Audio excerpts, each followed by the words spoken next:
Hay indignación en Colombia y en América Latina por la incursión de cerca de 1000 indígenas a una base militar ubicada a 2 horas del municipio de Toribío. A punta de palos y piedras, los aborígenes de la región atacaron a los soldados que desde el Cerro de Berlín custodiaban las antenas de comunicación. Horas más tarde, el ejército recuperó el control de la zona. Los indígenas cumplieron su promesa. Este martes, luego de que expirara el ultimátum dado por la Asociación de Cabildos del Cauca, cerca de 1000 indígenas NASA llegaron al Cerro de Berlín, ubicado a pocos kilómetros del municipio de Toribío, para expulsar a los soldados apostados en la base militar que custodia las antenas de comunicación de esa zona. Armados de palos, la turba cercó el Cerro de Berlín desde las horas de la mañana para exigir la salida de los soldados, quienes advirtieron que de allí solo los sacarían cargados.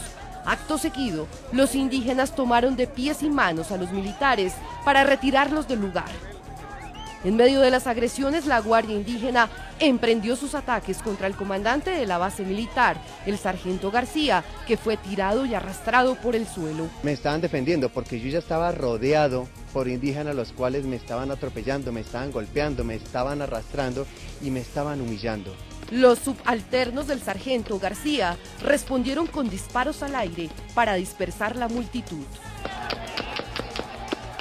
Luego de los ataques a los militares, los indígenas saquearon y, según versiones de los uniformados, quemaron los víveres de las tropas. El ejército, que se vio forzado a replegarse unos cuantos metros del lugar, el miércoles en la mañana recuperó el control total de la zona con el apoyo del SMAT, un escuadrón móvil antidisturbios de la policía colombiana.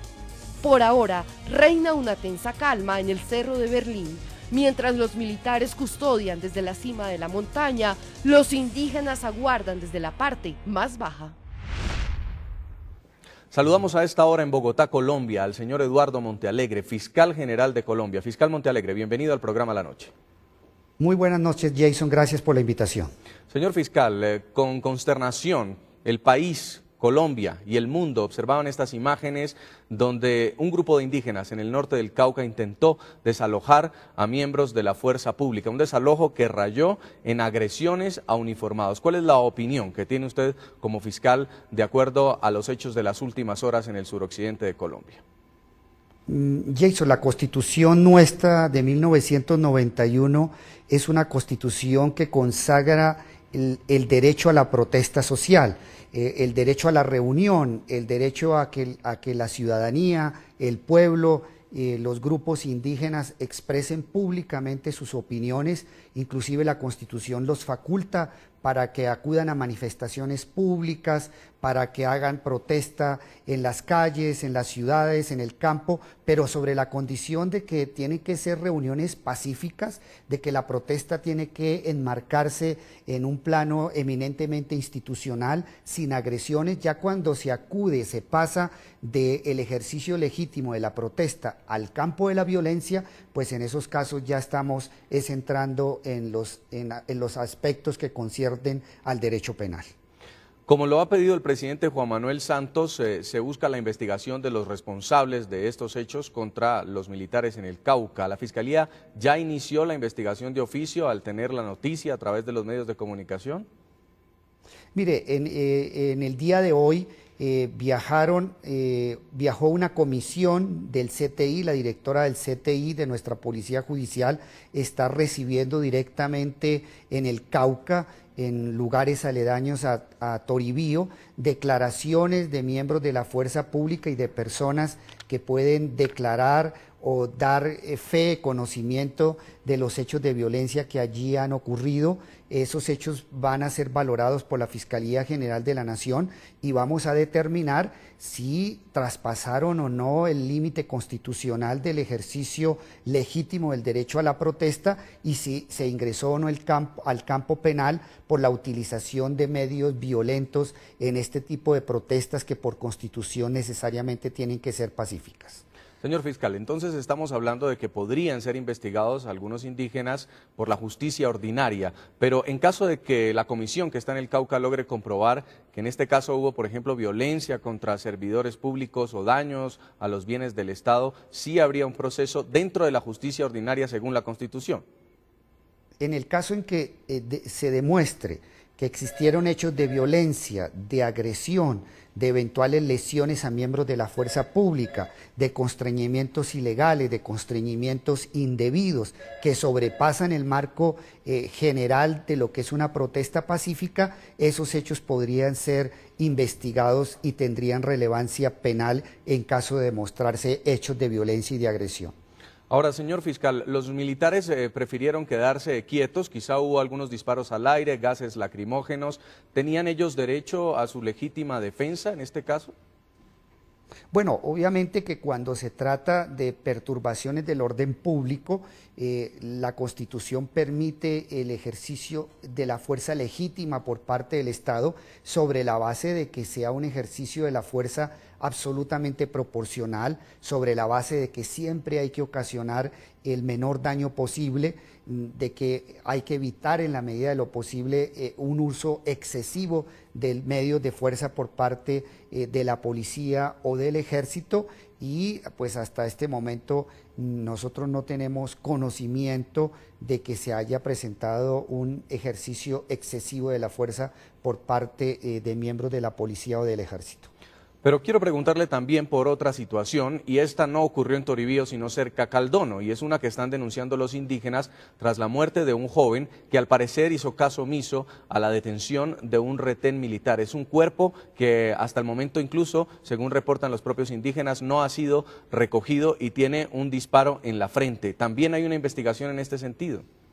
Sí, nosotros tuvimos conocimiento de que durante el contexto de estos hechos de conflicto y de violencia en el Cauca, hay una persona que falleció.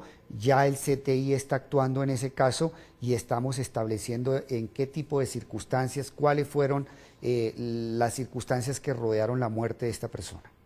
En este caso, ¿también se llevaría a cabo una investigación o entraría ya a ser parte de la justicia militar? Tendríamos que establecer las condiciones y circunstancias en que se produjo esta muerte, si se trata, de dónde proviene, cuál fue la fuente, si le es o no atribuible a un miembro de la fuerza pública, y en principio en este tipo de circunstancias, en este tipo de casos, la competencia la tiene la Fiscalía General de la Nación.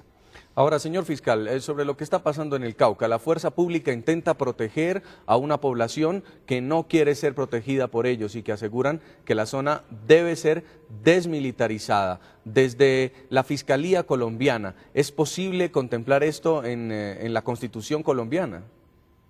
Mire, la fuerza pública tiene que hacer presencia en todo el territorio nacional. El manejo del orden público es una decisión que está centralizada básicamente en el presidente de la República. Por Constitución es a él a quien corresponde determinar en qué circunstancias modos y métodos de restablecimiento del orden público. En principio no es válido desde el punto de vista constitucional una exigencia de retiro de la fuerza pública de una parte del territorio nacional. Cuando esto ha sucedido, como aconteció en el caso de las negociaciones de paz en el Caguán, el presidente de la República de la época, Andrés Pastrana, pudo tomar una determinación de despeje, pero porque existía una autorización expresa de la ley para un proceso de paz que le permitía adoptar este tipo de medidas. Pero mientras no exista una autorización legal expresa por parte del Congreso de la República para hacer este tipo de despejes, en principio constitucionalmente no se puede despejar una zona y quitar la presencia de la fuerza pública para que el mantenimiento del orden público y el mantenimiento de la seguridad quede en manos de particulares, por muy respetables que sean como son los grupos indígenas. Ahora, lo que sí parece, señor fiscal, es que en medio de todo este conflicto, la Guardia Indígena está ejerciendo cierto control en la zona. Y le pregunto por un caso específico ocurrido en la vereda Belén, cerca de la cabecera de Toribío, en el Cauca. Dicen los indígenas que tienen retenidos a un grupo de guerrilleros. ¿Cómo explicarle a la comunidad internacional esto? Nativos de la zona deteniendo a un grupo de terroristas y trasladándolos incluso hasta el casco urbano de la población. Bueno, la Constitución autoriza que cualquier ciudadano puede capturar en flagrancia a una persona que esté cometiendo un delito.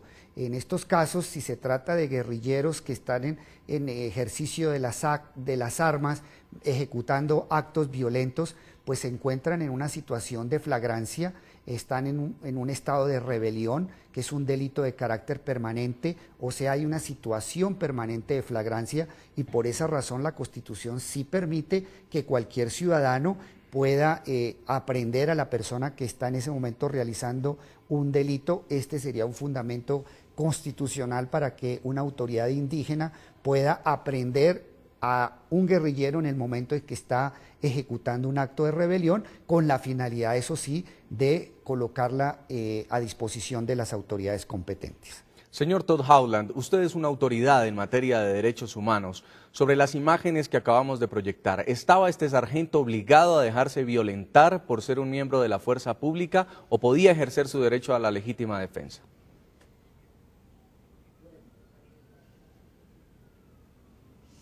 Bueno, desde el punto de vista de derechos humanos, como yo dije, todos tenemos el derecho de integridad física.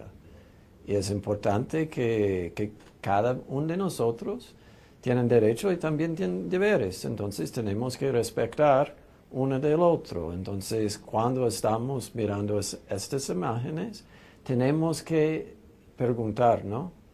¿Por qué hay este tipo de agresiones y por qué existe y cómo podamos mismo prevenir este tipo de acciones en el futuro?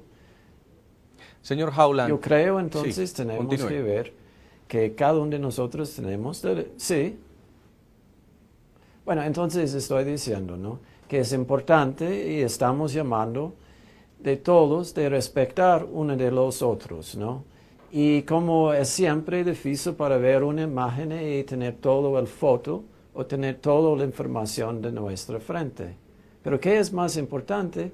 Y que estamos pidiendo un respeto, ¿no? Porque cuando hay respeto humano uno del otro, va a tener más confianza y va a tener mejor habilidad de resolver cualquier problema. Y cada uno de nosotros merece respeto, mismo no importa que es indígena o soldado. Pero ¿considera usted, señor Howland, que es correcto, es ajustado que el ejército no utilice la fuerza contra los indígenas en un momento de tensión como este, aun cuando se haya dado una orden porque se considere que es un conflicto que trasciende a lo político?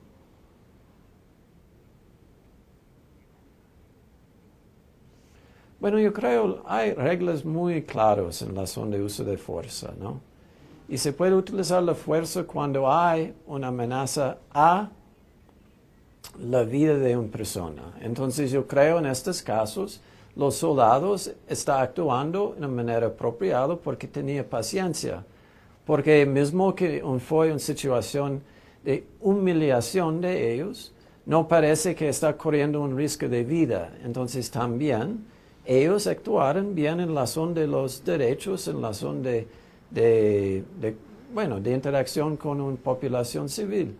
Entonces parece que ellos tienen un buen entrenamiento en la zona de no esperar cuando no hay una amenaza de vida por ellos. Con eso nos vamos a una primera pausa comercial en el programa La Noche. Ya regresamos a propósito de la creciente confrontación que enfrenta a un grupo de indígenas con la fuerza pública en el norte del Cauca.